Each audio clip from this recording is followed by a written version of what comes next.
urabizi pe. Bavuga ngo Imana niyo yonyine ishobora kuguha urukundo rwo kuba wuzuye uri pfu. Iyo umuntu atabonye urukundo ruhagije, ijambo ry'Imana rivuga ngo umuntu, ngo ni mu migani, ngo inda ishonje, ngo inda ihaze ikandagira mu buki, ngo ariko inda ishonje n'ikibishye n'ikirura kirayiryohera. Kubera ko niyo mpamvu uba muri toxic relationship, umuntu agufata nabi, agusuzugura, agukandagira, agukandamiza, ariko ukanga ukemera kubamo kubera ko urashonje, usonzeye urukundo, kugera ku rwego umuntu abwira undi ngo basi nkunda, ngo basi mbwira ko unkunda niyo waba utankunda, ngo basi ntendeka wongere uwa gatatu. Kubera iki? Arashonje. Hello ladies and gentlemen, how are you? Ni Noah Talk TV, njye ndi Noah Niyitanga.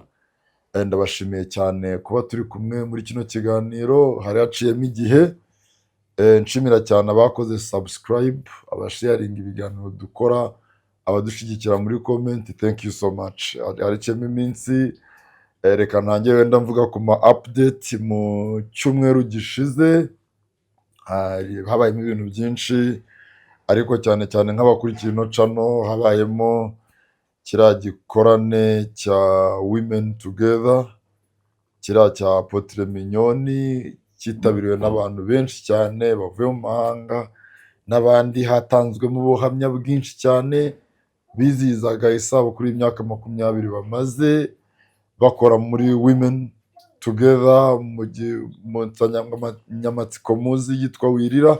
Icyo cyarabaye, ariko hari n'ibindi byinshi byabayemo, harimo na kiriya gikorane cyabereye kuri stade Rwanda Shima Imana, kiriya kiyobowe na Pasiteri Muyango, uriya ndamuzi nawe.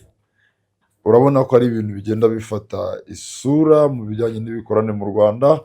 Hakaba n'ubukwe bwabayemo bw'uriya Murindahabi Irene, uriya wa Empire. Bwari ubukwe buhenze cyane. Hari byinshi mwabonye kuri ino channel byagiye bibamo, harimo kuba barakoresheje gato ihenze cyane ingana n'icyumba cyose. Rero kuko twe hano dukora kuri marriage, tugakora kuri relationship, niyo mpamvu nshaka kugira ngo tuvuge ku cyo bita wedding ceremony cyangwa se marriage. Noneho tubivugeho mu mwanya muto, noneho turangiza bigende birushaho kutwungura no kutwagura mu mitekerereze. Mbere yuko tuvuga ibindi bintu byinshi, hitinga subscribe button, ukore share, utange na comment ibyo tugomba guhindura, dushimira abagiye badushyigikira kugeza kuri uru rwego tubashije kugeraho. Ku kijyanye na marriage, hari ikintu cya nyuma gikorwa aricyo bita wedding ceremony cyangwa se ibirori by'ubukwe. Muzi ko habaho ibya civil government, hakabaho n'ibyo muri church.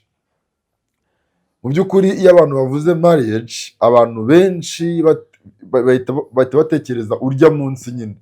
Niyo bavuze nk'umuntu yagize marriage nziza cyangwa se yagize ubukwe bwiza, they are talking about urya munsi wa wedding.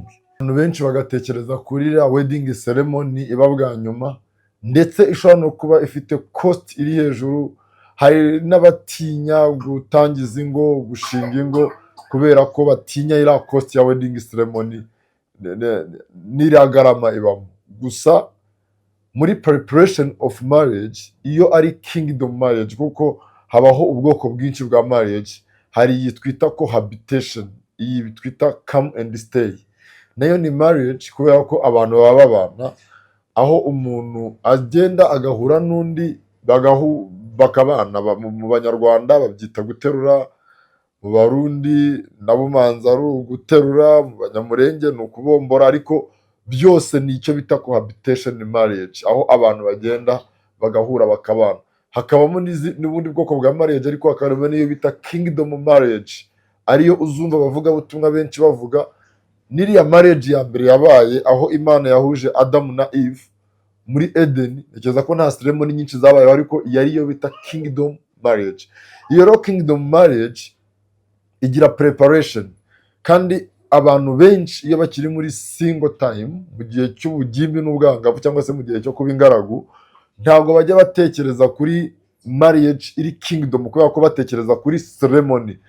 Ceremony ni ingenzi kuko mu bice bigize marriage harimo nyine icyo cya ceremony na consumption of marriage ari cyo nyine cyo kubana kw'abashingiranywe. Ariko tugiye kubivugaho hano tuvuga kuri marriage preparation yayo cyangwa se kuyitegura, abantu benshi usanga bafite information about wedding ariko batigeze bategura habe na gato ku kijyanye na marriage ya nyayo cyangwa se urugo rwa nyarwo. Kubera ko dufashe nk'urugero, ufashe umwana w'umukobwa w'imyaka 18 cyangwa se 17 ukamubaza ati ubukwe bwawe buzagenda gute, yakubwira ibara ry'ikanzu azaba yambaye, ingendo azaba ariho aragenda, umubare w'abafiyedoneri bazaba bamugaragiye, niba ari abafiyedoneri 100 niba ari 500, bose ababara kuko uwo munsi uko azasohoka mu nzu, indirimbo azaririmbirwa, uko azambikwa impeta. Ngo ashira imbaraga nyinshi mu gutekereza kuri wedding ceremony kuri urya munsi kuruta gutekereza ku cyo bita marriage. Rwose ni ibintu biri obvious. Unabaze n'abantu benshi bajya gukora mariage, habara abantu benshi bajya gushinga urugo, ukamubaza ingano y'ibitabo yasomye kuri marriage, ukamubaza ingano y'ibigano yumvishe kuri mariage, ntabyo. N'inyigisho wenda zitangwa mu cyumweru kimwe, mu byumweru bibiri, usanga umuntu atekereza byinshi ku byo agiye gukora, cyangwa se atekereza byinshi kuri bills, ku mafaranga azishura, ku byo ari bukodeshe, ku mamodoka ari bukodeshe. Ariko gutekereza kuri marriage, kuri kiriya kintu azabanamo n'uwo bagiye kurushinga, kikaba ikintu kigoranye cyane. Uzabyumva benshi cyane babivugaho kuri no minsi. Muri no minsi marriage yabaye ikibazo, abatandukana ni benshi, noneho abatinya gushinga ingo ni benshi, umubare w'abagambirira gushinga ingo ugenda ugabanya. Wenda nuko mu bihugu dutuyemo nta bushakashatsi bwinshi bukorwa ku bantu batinda gushinga ingo, ntabwo. Ariko nko muri Amerika wenda bakunda kubikora, ubona byaragiye bigabanyuka, ugasanga ingo zagabanyutse mu gushinga ku kigero cya 60%, ugasanga imyaka yo gushinga urugo yagiye izamuka kubera ikibazo cy'ubuzima. Umuntu agomba kubanza kwiga, yarangiza kwiyubaka, ibyo bigamutwaye igihe kirekire. Ugasanga niba kera abantu bashaka ku myaka 18, 20, 22, today umuntu aragera muri 40 aribwo yumva ko aribwo ageze igihe. Kubera iki? Marriage yakeneye cost nyinshi, kandi n'ikintu cyo kumva ko kera abantu bashingaga cyangwa se abantu bagiye gushinga urugo, mu mitwe baho harimo ngo nasiga ibindi byose ntabyo nshaka, uwo nshaka ni wowe. Ariko iyo marriage itageze kuri successful, bikanga bigapfa, umuntu atangira avuga ati ntago ngushaka, icyo nshaka nibyo utunze, ndagabana bingahe mu mazu ufite, ndagabana imodoka turayigabana ute. Ugasanga mbere ikibazo si byari ibintu, ariko uyu munsi ahubwo main point cyangwa se ikintu purpose ya mbere ihindutse imitungo. Rero ni byiza ko abantu bategura kuri icyo kintu, bategura kuri iyo contract, kuko ni contract nk'izindi zose. Ni contract iyo yangiritse ikemurwa n'urukiko rugafata umwanzuro wa nyuma ukuntu iyo contract iza breaking. Rero abantu kutayitekerezaho cyane, ugasanga abantu bavuga ngo tuzabana uko twabyiyemeje, ariko muri make nta kintu na kimwe biyemeje. N'umutwe afite ibitekerezo bye, n'undi afite ibitekerezo bye. Rero muri preparation of marriage, I'm not talking about that wedding ceremony day, kuko ni umunsi umwe, ni ikintu kimara umunsi umwe. Ariko ibindi byo bishobora guspending forever, cyangwa se iyo umuntu avuze aravuga ngo nzabana n'uyu muntu akaramata. Iyo bavuze ngo akaramata, it is forever. Forever rero ni too long. Forever ni igihe kirekire, ntabwo ari igihe gito. Ntabwo ushobora kuvuga ngo forever bihindutse igihe gito. Rero niyo mpamvu tuvuga kuri zino preparation. Muri preparation rero, according to Bible, nka Bible ikintu ivuga, iravuga ngo umugabo azasiga se na nyina ajye kubana n'umugore we, babane akaramata. Kandi ikavuga ngo mu gihe umuntu agiye gutegura kubaka inzu runaka y'inyumba, cyangwa se kubaka inzu, arabanza akabara umubare w'amatafari azagenda kuri iyo nzu, akabara the bills zizagendaho, agategura ikibanza, agatwara byose, agategura, agaba afite project, afite icyo bita draft ya project, afite ikintu icyo yashushanyije nk'ishushanyo mbonera. Iyo abantu bose bagiye kubaka bafite picture y'ikintu bashaka kubaka, bafite picture na image ya ntuze bashaka kubaka, I mean y'inzu bashaka kubaka, ari nkayo blueprint. N'umuntu rero nawe niba agiye gutegura marriage aba afite blueprint mu mutwe we y'icyo agomba kuzaba yubaka. Niyo mpamvu bavuga ngo ugomba kubara amatafari, ukabara birizi, ukabara buri kimwe, ukabara icyo bizagusaba kugira ngo umenye kuri ready. Kuko hari umuntu utinya gushaka kubera ko he's not ready, ntabwo yari yaba ready, ntabwo yari yitegura ngo agere igihe cyo gushaka. Hari umuntu utinda gushaka ko adafite financial capacities. Hari umuntu utinda gushaka kubera ko n'ibyo yakabaye abonera mu rushako abibona already akiri single. Niba wenda tuvuge benefit zo kuba umuntu yarashingiwe, harimo kubana n'uwo bashakanye ugasanga afite abantu asimburanya babana nk'umugore we cyangwa se nk'umugabo we, akamuha akaza, akaba yamara umunsi we iwe akamufurira, then the things like that bigatuma abantu batinda kujya muri marriage, cyangwa se umuntu akaba atari yaba ready. Kuko ino kingdom marriage bisaba kuba uri ready, bisaba kuba warabanye n'Imana, Imana muri kumwe, warasenze ku buryo nawe. Hari abantu bajya gukora marriage ugasanga si bira byo kuvuga ngo umuntu ngo waragiye ngo ari mu nzira ngo baramurashagaye ngo asohotse, ugasanga abantu barasenze biyiruje ubusa, bashatse Imana, bari connected, bari compacted n'Imana. If you are not born again, mu gihe utari wanaba born again, biba binagoranye cyane kuko marriage ni umushinga watangijwe n'Imana. So sinumva ari uburyo ikintu cyatangijwe n'Imana ushobora kugisana Imana itarimo, ntibikunda. Nta nubwo wagikora n'Imana itagize ute, itarimo. Rero ikintu cya mbere ni ukumenya ibikenewe, kumenya n'ibiki nkeneye. Ikintu cya mbere ugomba kuba uri fulfilled, wuzuye urukundo rw'Imana, wuzuye imbabazi n'ubuntu by'Imana, kubera yuko nta muntu n'umwe uba ku isi ushobora kugukunda mu rwego ubishakamo, ntibikunda.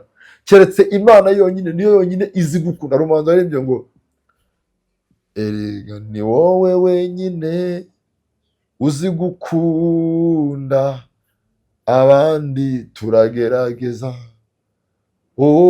ni ukugerageza, ariko wowe Mwami Imana gukunda urabizi, Yesu we urabizi pe. Ngo Imana niyo yonyine ishobora kuguha urukundo rwo kuba wuzuye uri iyo umuntu atabonye urukundo ruhagije, ijambo ry'Imana avuga ngo umuntu ngo ni mu migani ngo inda ishonje, ngo inda ihaze ikandagira mu buki, ngo ariko inda ishonje n'ikibishye n'ikirura kirayiryohera. Kubera ko niyo mpamvu uba muri toxic relationship, umuntu agufata nabi, agusuzugura, agukandagira, agukandamiza, ariko ukemera kubamo kubera ko urashonje, usonzeye urukundo, kugera ku rwego umuntu abwira undi ngo basi nkunda, ngo basi mbwira ko unkunda niyo waba utankunda, ngo basi ntendeka ungire uwa gatatu. Kubera iki? Arashonje, asonzeye urukundo. Reka niba uri muri icyo kintu cyo gusonza kuri urwo rwego, uzabona abantu bazaza waberetse yuko badahari upfuye, waberetse yuko bagomba kugutoba kubera ko wowe wigaragaje nk'umuntu uri desperate, ushonjeye cyane gukundwa, kubera ko ufite, sinzi ukuntu nabisobanura, ariko ikintu cya mbere ugomba kuba wuzuye urukundo rw'Imana. Ubashije kumenya urukundo Imana igukunda, ubashije kumenya uburyo Imana igukunda. Imana yarakwitangiye, yohereza Yesu Kristo aragupfira. Niyo wari kuba ari we wenyine munyabyaha uri mu isi, yari kuza. Ariko kutamenya urwo rukundo Imana igukunda, kutabanza kuzura urukundo rw'Imana, kutabanza kuzura imbabazi z'Imana, n'ubundi birangira umuntu uje aguha igice cyarwo, kuko nta muntu wabasha kugukunda nk'uko Imana yadukunze. Rero niyo mpamvu ugomba kubanza kuzura urukundo rw'Imana, ugomba kuba wuzuye urukundo rw'Imana, wuzuye ubwiza bw'Imana, kugira ngo bizakubere foundation ya marriage. Kubera ko iyo wuzuye urukundo rw'Imana, umuntu nagukunda it's okay, natagukunda it's okay, because you have a standard. Ufite standard. Rero muri preparation of marriage, making sure kuri bond, uri connected n'Imana. Number 2, making sure ko emotion zawe n'amarangamutima yawe byamaze gukura bikaba mature kuri standard, ubasha kuba wabasha kubaka undi mu marangamutima. Abantu basangira ibyo bafite. Ntabwo niyo mpamvu umuntu akundana n'undi ugasanga umuntu yahinduye indi umuraka, cyangwa yamuhinduye umuntu w'igicamuke, kubera ko niba warazanye igikombe cyuzuye, njye nkazana igikombe cy'ubusa, ukamvidurira, uzavidura ugeraho ushirirwa. Ugasanga umuntu yarakabutse, ya- ya- yabaye igikamuke kubera ko ntago yigeze ahura n'umuntu ufite emotion fulfillment. Niyo ngo niba ukeneye emotional, niba ukeneye ko umuntu aguha emotion, nawe banza wuzure. Niba ukiri wa muntu ushobora kugenda ukaba uri mu cyumba aho urara, ufite abavandimwe bakabona usohokanye ibipapuro, ugiye ibikarito cyangwa se imyanda y'amabiswi wariye n'ibindi bintu wariye, izo kava zabyo akaba arizo ujya gutupa, ujya kujugunya, ni ikimenyetso cy'uko uracyakennye, nawe ntacyo ufite cyo gutanga. Kandi urukundo na marriage nicyo utanga, ntabwo ari icyo uri buhabwe. Niba umuntu yagize birthday, niyo uri bumukorere, siyo wowe uzakorerwa. Niyo ngo ni ugutanga. Rero iyo ugiye kwinjira muri ibyo bintu ntacyo ufite utanga, uri empty mu mutima wawe, uri empty, ntacyo gusa, making sure kuri full compacted. Witekereza kuri uriya munsi, ushobora gukoresha uriya munsi ugakoresha miliyoni z'amafaranga kuri urya munsi, ariko bikarangira marriage yawe idastatenze for long, ahubwo ikanarutwa niyo wakoze cohabitation, wagiye agafata mugenzi we come and stay, kubera ko bari bafite ikintu bagira ute batanga. Rero friends and comrades, abakurikira ino Noah Talk TV, abakurikira kino kiganiro Impamba y'Ubuzima, I beg you, banza making sure kuri fulfillment. Nicyo kibazo kiri hanze. Marriage, urugo rwahindutse nka toilet, nk'ubwiherero, aho ujya kwinjiramo aba yumva yamena n'urugi ngo ajyemo, ariko n'urimo nawe yumva atindijwe no gusohokamo, yumva atari we uri busoze agasohoka. Rero kugira ngo ingo zibe nzima, zubakike, nuko abantu bagomba kubakika mu buryo bw'Imana kandi no mu buryo bw'amarangamutima. Banza ugende uhiringa ibikomere wakomeretse, ibikomere wakomerekeye mu muryango, ibikomere wakomerekejwe n'abo mwakundanye mbere. Ugasanga wakundanye n'umuntu aragukomeretsa, maybe umuhungu mwakundanaga mbere ntabwo yitaga ku kintu cyitwa communication, yahamagaraga, yagira gute. Noneho wajya mu rundi rukundo ukagenda icyo yaba ari communication gusa, umuntu akaba agucitinga ariko ko ari communicative, afite amagambo ari sweet talk, aguhamagara saa moya, saa sita na kumugoroba. Rero ukibwira yuko ubwo byakemutse. No, banza uhealing izo wounds, banza ukire ibyo bikomere. Noneho numara kuba wuzuye muri emotionally, then you have, that is a better preparation. Ugomba noneho gutangira gutekereza about marriage. Icya gatatu ari nacyo ngira ngo dusorezeho, the capacity, financial capacity. Nuvuga ngo iyo ubwiye umuntu ngo ngwino tugire icyo dusangira, kuko uravuga ngo ni ugushaka umufasha, ariko umufasha azaba afite ibyo agufasha, there is no ambition, nta cyerekezo, ntaho werekeza, then urashaka umufasha aze kugufasha iki? Icyo ni icya mbere. Icya kabiri, nawe ubwawe nta buzima ufite, none uriho urarekarama ngo ushake umuntu musangira ubuzima, murasangira ububi. Then banza wiyubake ku buryo ugomba kugira icyo usharinga na mugenzi wawe ugiye kuza. Niba uri umukobwa, banza wiyubake. Si ngombwa ngo usabirize kuri boyfriend, cyangwa se ngo umuntu niba ari boyfriend wawe ngo ni imisatsi ni ibiki, ibyo nabigukorera azakugira umugore imburagihe, kuko arakora inshingano z'umubyeyi wawe cyangwa se arakora inshingano z'umugabo. Niba rero umuntu agukorera inshingano z'umugabo akiri boyfriend, ni ngombwa ngo abone benefit cyangwa se abone ibyo abagabo babona kubera yuko nawe akora izo nshingano. Rero umuntu ni ukubanza kwiyubaka. Mbere yuko Imana ifata Adamu ngo imushyire muri Edeni imuha umugore, yarabanje imuha akazi, imaze kumuha akazi itekinga ko ashoboye, then after imuha umugore. So rero don't rush, banza wiyubake mu buryo bw'ubushobozi, so that ku buryo hari abantu bafite motive nyinshi zituma bakora marriage. Hari uba yaratewe inda imburagihe bigatuma avuga ati reka njye muri marriage, hari uw'imyaka iba yajyanye bigatuma ajya muri marriage, hari uw'amagambo aba yamereye nabi, hari uw'iwabo baba batesha umutwe bamuhoza ku nkeke, wenda bigatuma akora marriage, hari uw'abahungu ubukene bw'iwabo. Ni ibintu byinshi bishobora gutuma umuntu atangiza urugo. Ariko iyo ibyo bintu biri kugusukuma ngo utangire urugo ari fake, bituma wubaka urugo rwa fake. rero ugomba kuba ufite capacity yo kuba wakitunga, yo kuba watunga undi muntu, yo kuba igihe cyiza cyo gutangira marriage, igihe cyiza cyo gutangira urugo ni cya gihe nta rugo ukeneye, ni cya gihe udakeneye urugo nk'ahantu h'ubuhungiro uri guhunga uwo uriwe, uri guhunga uri muri ihunga muri make. Rero ladies and gentlemen, dukeneye gutekereza kuri iki kintu, dukeneye gutekereza kuri na karite yo kubanza kugira ute kwiyubaka. Abarokore nibo mbona bagira point zidasanzwe, aho umuntu avuga ngo nakoze ubukwe ngo bampa matera, ngo bagira umupagani yagwaye matera, wowe urabishimira Imana, ni nabyo nibyo gushimira Imana, ariko ntabwo uzi igitutsi cyasigaye mu barokore. Avuga ngo abarokore nta bwenge bagira. Kubera iki? Kubera ko you never plan, nothing you plan, then ukavuga ngo ni uburyo bwo kugira bwo kubona ibitangaza. Rero ibyo bintu bitatu nibyo byari ibintu by'ingenzi, byari bindi ku mutima kugira ngo tuze kuganira, kandi nizera yuko biri bukubake, biri bugufashe.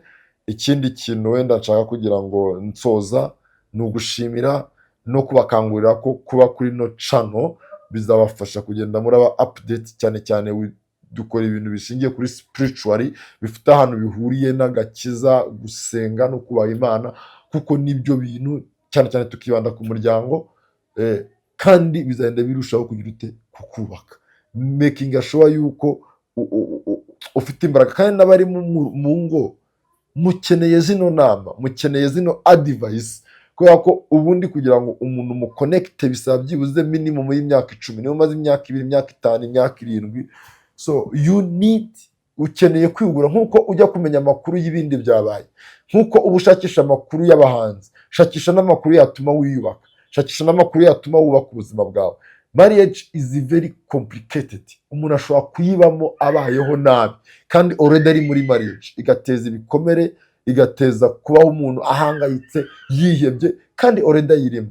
Njya ntanga urugero nkavuga ngo umuntu w'umurwayi uri mu bitaro nka CHK utegereje gupfa, nawe ariho, ariko ntabwo abayeho, kubera ko ariho abura amasegonda make ngo apfe, abura amasegonda, cyangwa se abayeho arwaye. Bivuga ngo ushobora kuba uri alive ariko utari health, ushobora kuba ufite ubuzima ariko utari muzima.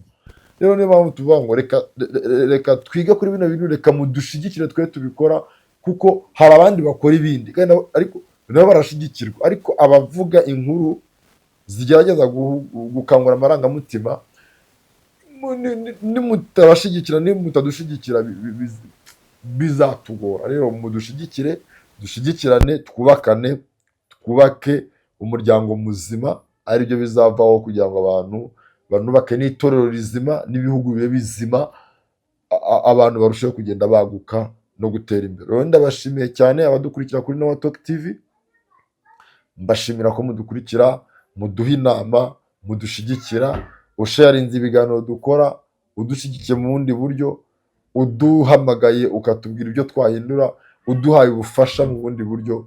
We thank you so much. Rero turabashimiye cyane, turabashimiye ko mwabanye natwe kugeza ku musozo wa kino kiganiro. Reka Imana ibahe umugisha and be blessed. Turabakunda cyane. Ibiganiro byacu nakagaruka tuzahozaho. Thank you so much. Mugire umunsi mwiza.